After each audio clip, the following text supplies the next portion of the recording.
área da estética dental, o que vai fazer um dente com uma resina que você colocou, o que vai fazer com que ele fique mais artificial e mais natural? Eu acho que é muito a habilidade, né, Habilidade. do cirurgião dentista.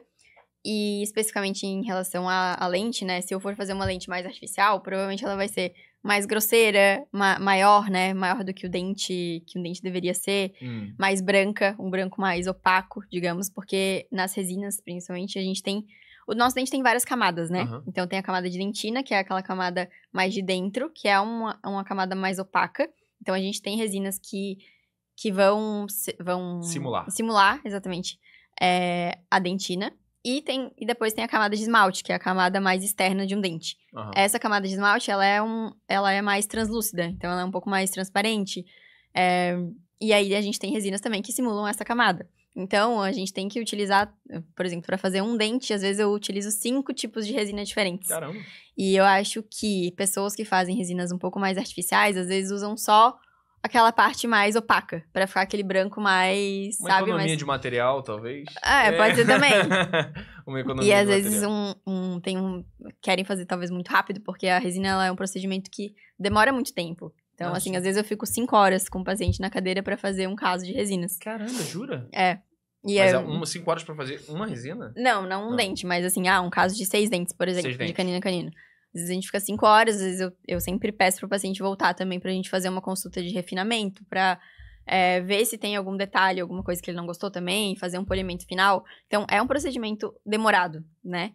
E que em muitos casos, nessas clínicas que eles optam por um resultado mais artificial, eu vejo que fazem, sei lá, 2 horas, que é pra mim impossível ter um resultado pra natural. Fazer um bom trabalho, pra fazer um trabalho bom em pouco tempo, assim. Mas acho que é basicamente isso. E isso é legal também de trazer, o fato de como é que funciona essa questão de você colocar a resina no dente do paciente. Você faz boa parte do trabalho com ele na cadeira ou você faz um outro preparo fora da cadeira, por exemplo? Dá pra fazer em casa alguns, sei lá, eu peguei um molde do paciente, eu vou adiantando alguma coisa em casa pra economizar o tempo, ou eu faço tudo com ele na cadeira de maneira geral? Então, tem as duas possibilidades. Em geral, assim, pacientes que não precisam ter um grande aumento no tamanho dos dentes. A gente faz tudo na cadeira mesmo. E alguns pacientes que a queixa maior é o tamanho, né, que é aumentar o tamanho dos dentes, eu sempre gosto de fazer um enceramento, que a gente chama, que é como se a gente replicasse aquilo que a gente vai fazer na boca do paciente em um modelo, né, que a gente pega da própria boca do paciente. E aí, depois, pra gente ter uma guia pra gente conseguir fazer o dente por cima disso. Mas, basicamente, todo o trabalho que é feito é, assim, na cadeira. Mesmo se a gente tem essa guia serve só pra gente se guiar pelo tamanho mesmo ali dos dentes. Entendi. Mas, em geral, na resina é tudo feito ali na cadeira mesmo. Vamos lá, tem uma dúvida bem legal também que eu queria tirar com você. Existe uma contraindicação para uma pessoa colocar dente de resina, dente de porcelana? Tipo assim, esse grupo de paciente ele não pode colocar. Assim, não existe uma contraindicação, mas às vezes tem procedimentos que a gente tem que fazer previamente para a pessoa estar apta a colocar. Então, pessoas que chegam no consultório e têm cáries, por exemplo, a gente não vai fazer um procedimento estético ali de fazer uma faceta com a pessoa não estando com a saúde bucal dela em dia. Então, ou uma gengivite também, né, que tá com a gengiva inflamada, enfim. A gente tem que tratar isso antes, para depois sim seguir pro planejamento de fazer a parte mais estética do sorriso dela. Entendi. E assim, a gente consegue ter alguma previsibilidade em relação a isso. Por exemplo, o paciente fala, eu quero fazer um tratamento com você em relação a isso, esse procedimento, mas eu preciso saber como é que fica. Eu preciso pelo menos imaginar. Você tem alguma forma de mostrar isso pro paciente? Sim, tem. Isso é muito legal, porque muitas vezes o paciente chega no consultório, às vezes ele não sabe direito o que ele quer exatamente. Ele se incomoda com algumas coisas, ele vai me falar, a gente vai alinhar ali as expectativas do que ele quer, o que ele deseja, o que ele se incomoda, mas muitas vezes ele não sabe exatamente o que pode ser feito para melhorar essas queixas dele.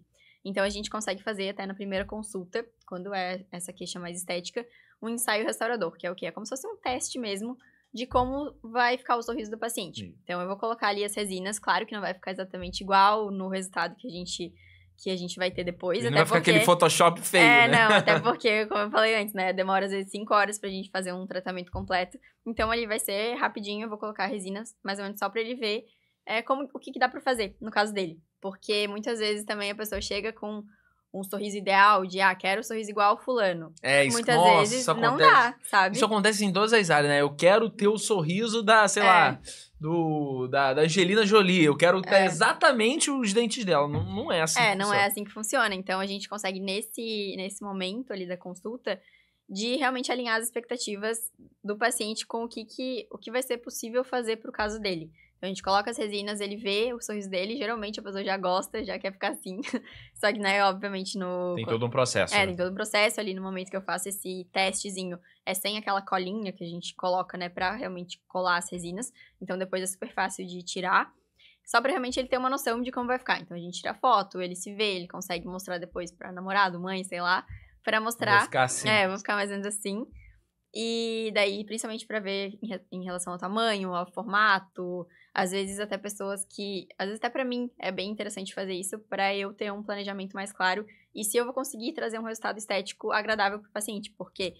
paciente que às vezes chega com um diastema, que são aqueles espacinhos entre os dentes, às vezes muito grande. Eu também não sei, olhando assim, se vai ficar realmente bom. Então você tem que ver pra se preparar também. Se a gente não precisa fazer algum tratamento prévio antes, por exemplo, colocar aparelho pra fechar um pouquinho aquele espaço. E aí, a gente colocando essas resinas ali pra fazer esse teste, eu consigo também ter clareza se eu vou conseguir entregar um resultado estético bom, né? Se não for pra ficar do melhor jeito possível, eu não vou fazer. A gente vai primeiro fazer outros procedimentos antes pra depois, sim, fazer as resinas se forem necessárias. Então, tem muito paciente, às vezes, que vem com uma queixa X e que eu não vou indicar fazer as resinas ou fazer cerâmicas. A gente vai vai colocar um aparelho, por exemplo, né, pra melhorar aquilo que ele tá me falando ali, que ele se incomoda. Então, tem uma previsibilidade bem grande em relação a isso, até nas resinas, principalmente. Se o paciente não gosta de alguma coisa, a gente fez e achei que ficou muito grande, a gente também consegue alterar depois. A resina, ela é super maleável nesse sentido, a gente consegue... E a importância de você entregar um bom resultado pro paciente, que ele realmente se orgulhe e que ele fique satisfeito, né? Exatamente. Não dá pra eu prometer um resultado estético que às vezes eu não vou conseguir entregar, ou fazer alguma coisa num caso que eu ache que não vai ficar mais bonito do que ele já, né, do que já tava antes. Então, eu nunca vou chegar e fazer um tratamento que é pra ser estético, que eu vou deixar ele pior do que ele, né, quando ele chegou. Eu acho que isso é legal de falar também, porque as pessoas falam muito do mercado saturado que a gente já trouxe aqui. Eu acho que o mercado saturado, ele tá para pessoas que só querem vender a qualquer custo. Mas para bons profissionais que querem entregar transformação e não vender produtos, eu não acredito em mercado saturado. Então, o legal que você falou agora pra gente, trazendo de novo, é que você primeiro faz uma análise do paciente, ele fala pra você uma dor. O meu dente tá quebrado, o meu dente tá assim, não tô gostando, não tô me sentindo bem. Aí você fala assim, olha, a gente tem essa opção aqui, tem essa opção aqui, o que a gente pode fazer? Então, você sempre decide isso junto com o paciente, de uma maneira geral, né? Você toma essa decisão junto com ele. Exatamente. É junto com ele, claro que muitas vezes eu, como profissional, que vou ter um olhar mais profissional mesmo, vou falar que, pro teu caso, se a gente fizer só nesses 4 dentes, a gente já vai ter tem um resultado estético legal. Que já vai solucionar aquilo que tu se incomoda. Ou às vezes não, às vezes a gente vai ter que fazer 10 dentes pra gente chegar naquele resultado que tu espera. Então, muitas vezes, se o paciente às vezes não tá bem alinhado comigo nesse sentido, a gente vai ter alguma discordância ali, enfim, mas no final prevalece o que a gente vai planejar juntos, digamos, né? Eu vou dizer o que eu acho mais necessário pro caso dele, mas a escolha final tá com ele, né? Só que, por exemplo, eu não vou chegar se eu ver que eu preciso fazer 10 dentes em algum caso, e o paciente fala, não, eu quero fazer só 4. A gente vai ter que mudar algumas coisas, talvez, pra sair do melhor jeito possível. Ou falar, não, mas aí a gente não vai conseguir entregar aquele resultado estético que tu queria, né?